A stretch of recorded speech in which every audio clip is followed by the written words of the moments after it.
వంశర్షిభ్యో మహద్భ్యో నమో గురుభ్యః.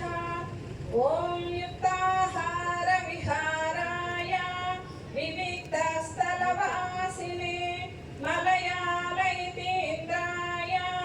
బ్రహ్మనిష్టాయ తే నమః. ఓం శంకరం శంకరాచార్యం కేశవం బాదరాయణం సూత్రభాష్యకృతౌ వందే భగవంతౌ పునః పునః.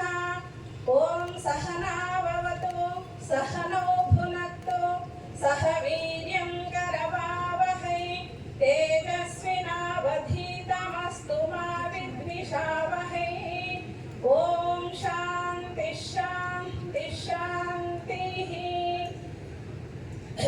అఖిలాంధ్ర సాధు పరిషత్తు సభ అధ్యక్షులు, పరిషత్తు అధ్యక్షులు, కార్యదర్శి గారికి మన 60 సంవత్సరాల నుండి ఈ యొక్క రథాన్ని నడుపుకుంటూ వస్తున్నటువంటి మహనీయులు మహానుభావులందరికీ కూడా ప్రణామాలు.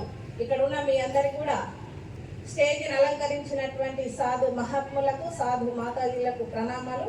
ఇక్కడ ఉన్న మీ అందరికీ కూడా ఓం నమో నారాయణాయ. చాలా విశేషమైనటువంటి రోజు. శ్రీ సరస్వతీదేవి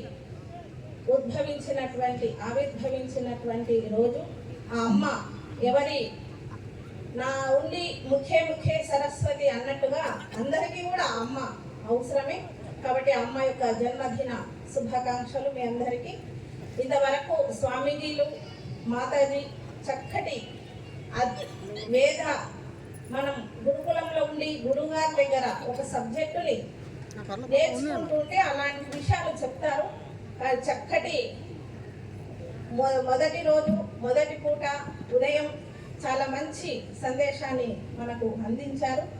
కాబట్టి ఎన్నో జన్మలు ఉన్నాయి. అన్ని జన్మల కంటే కూడా మానవ జన్మ చాలా ఉత్కృష్టమైనటువంటిది. ఆ ఉత్కృష్టమైనటువంటి మానవ జన్మతోనే భగవంతుని పొందడానికి ఆస్కారం ఉంది. ఎన్నో జీవరాశులు ఉన్నాయి. అవి ఏవి కూడా గురువుని ఆశ్రయించాలా, ఒక దేవాలయానికి వెళ్ళాలా, ఈ సత్కర్మ చేయాలా, ఇది వేస్తే మంచి జరుగుతుంది, ఇది వేస్తే చెడు జరుగుతుంది అనేటువంటి విషయాలు ఎవరికి కూడా తెలియవు.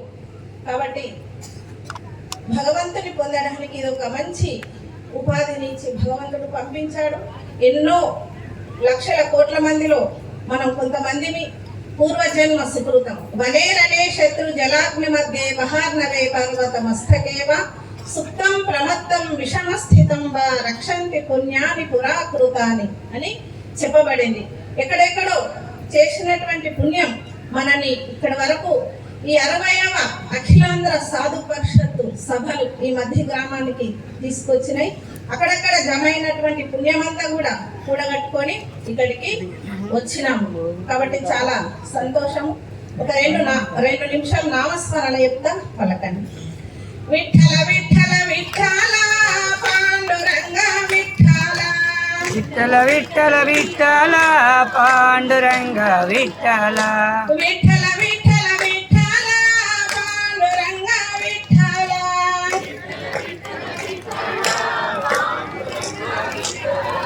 పాండురంగ విఠల పుండరీక విఠల,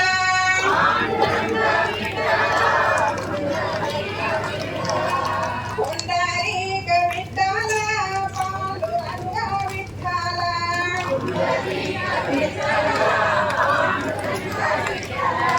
విఠల విఠల విఠల పాండురంగ విఠల.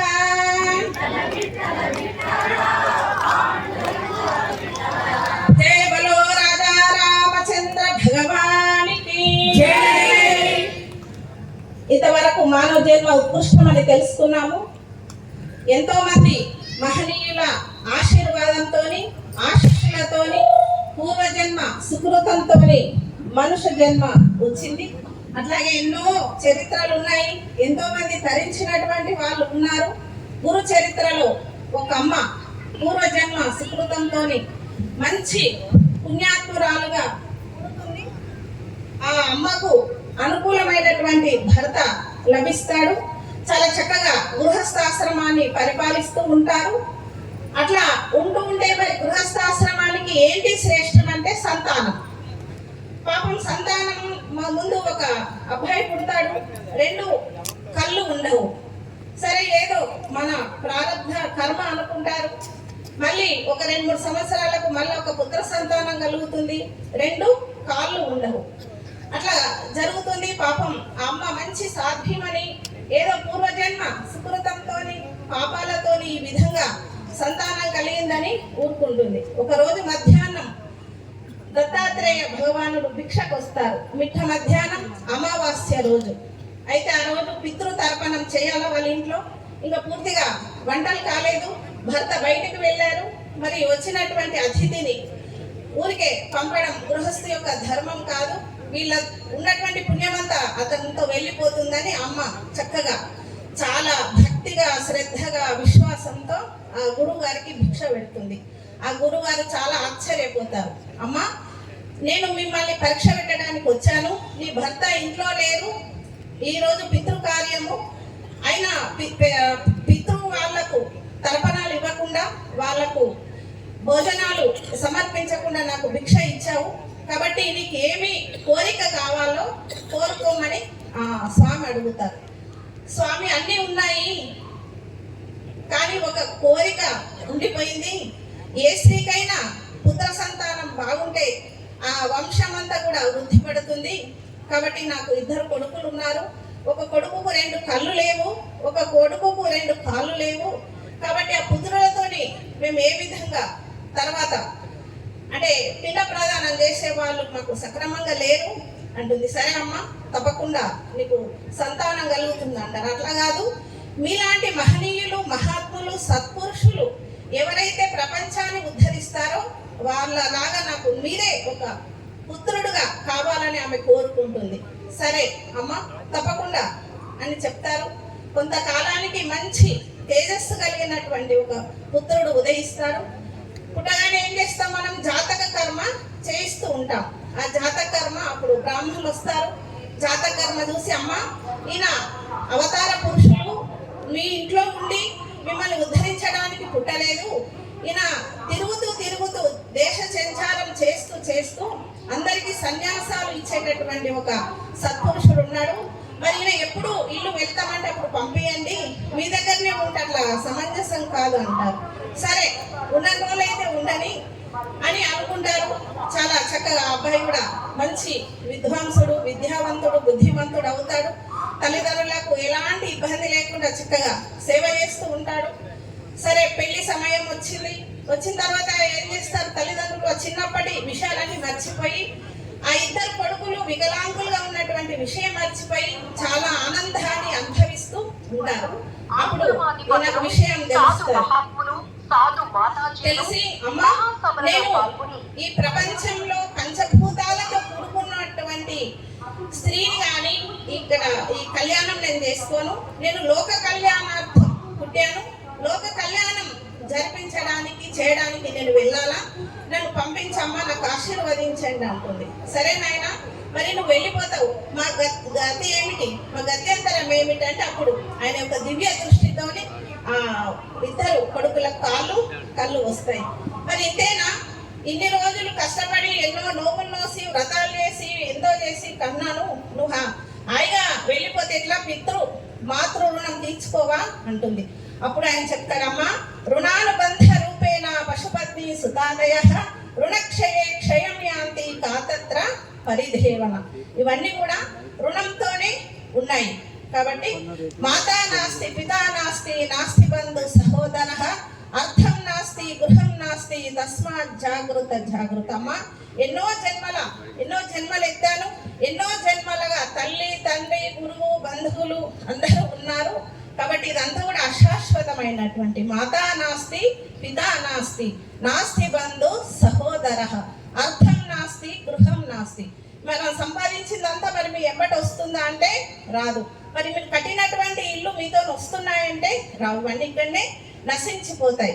మరి మనతో వచ్చేది ఏంటంటే పూర్వజన్మ సుకృతం. మనం చేసేటటువంటి దాన ధర్మాలు కావచ్చు, పూజలు కావచ్చు, జపాలు కావచ్చు, యజ్ఞయాగాలు కావచ్చు, తీర్థయాత్రలు కావచ్చు, ఇవన్నీ కూడా మనతోని వస్తాయి.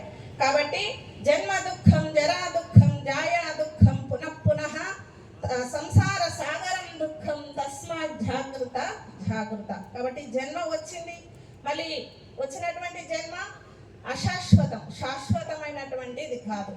జరా దుఃఖం, జాయా దుఃఖం, పునః అనేటువంటి ఇవన్నీ కూడా చక్కగా చెప్తారు. తర్వాత ఇందాక మన స్వామీజీ వాళ్ళు చెప్పారు, కామ క్రోధచ్చ లోభచ్చ దేహే తిష్టంతి తస్కరాః జ్ఞాన రత్నాపహారాయ తస్మాత్ జాగృత జాగృత. ఈ ప్రపంచంలో ఉండి ఈ కామము, క్రోధము, లోభము, మోహము, మధము, మాత్సర్యము ఇవన్నీ కూడా నేను, నాది, నా వాళ్ళు, నా బంధువులు అని అనుకుంటున్నాము.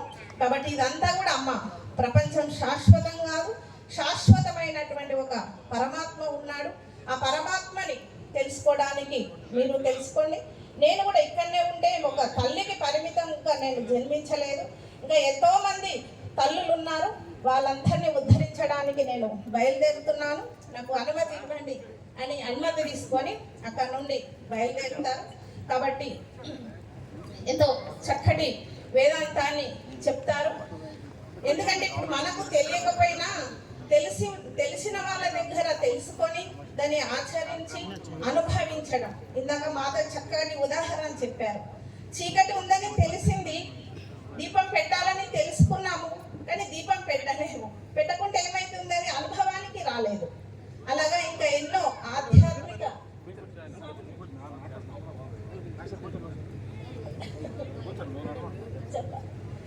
కాబట్టి ఎంతో ముఖ్యమైనటువంటిది చిన్నప్పటి నుండే గురువుని ఆశ్రయించి గురువుల దగ్గర ఉపదేశాన్ని పొంది దాన్ని నిరంతరంగా చేస్తూ ఉండాలి. మరి ఎప్పుడు చేయాలంటే ఎప్పుడు ఇప్పటి నుండే చేయాలి. ఒక విద్యార్థి పరీక్షా సమయంలో అప్పుడే చదివి పరీక్షలు రాస్తానంటే అది సమంజసం కాదు.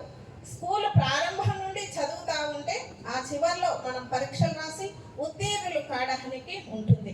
కాబట్టి ఆవేళ యమదూతల ఆగ్రహంబున వచ్చి ప్రాణములు పెగలించి పట్టునప్పుడు కఫవాత పైత్యములు గొప్పగా భ్రమ చేత గంభముద్భవ మంది కష్టపడుచు నారాయణాయని ఈ నాలుగలోని పిలతను శ్రమ చేత పిలువలేను.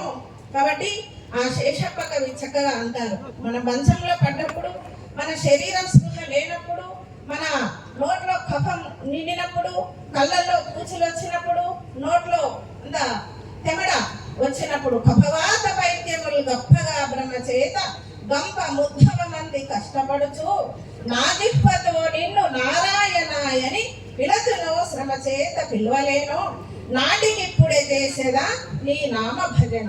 కాబట్టి స్వామి ఇప్పుడు నా అవయవాలని బాగున్నాయి, నా శరీరం ఎక్కడికి వెళ్ళమంటే అక్కడికి వెళ్తుంది, ఎక్కడ సత్సంగాలు లేవంటే అక్కడ సత్సంగాలు చేస్తున్నాం, ఇన్ని గంటలు పారాయణం చేయమంటే పారాయణం చేస్తున్నాం, ఇన్ని తీర్థయాత్రలు చేయమంటే చేస్తున్నాం. మరి ఆ సమయంలో నా శరీరం సహకరించడం లేదో, నాకు చెవులు వినపడతాయో లేదో, మరి కఫవాత పైత్యములు వచ్చి నీ నారాయణ అని నేను అంటనో లేదు. కాబట్టి ఇప్పుడు నేను అంటున్నా, పలుకుతున్నా, నన్ను ఎన్నో లక్షల కోట్ల మంది నీకు ఉన్నారు, నేను కూడా దాంట్లో ఒక అణువును నన్ను జ్ఞాపకం పెట్టుకో స్వామని చక్కగా ఆ నరసింహ శతకంలో పద్యం రూపకంగా శేషప్ప కవి చాలా అమృతమైనటువంటి విషయాలు, అద్భుతమైనటువంటి విషయాలు తెలుగులో చక్కగా అర్థమయ్యే విధంగా ఎన్నో విషయాలు చెప్పారు.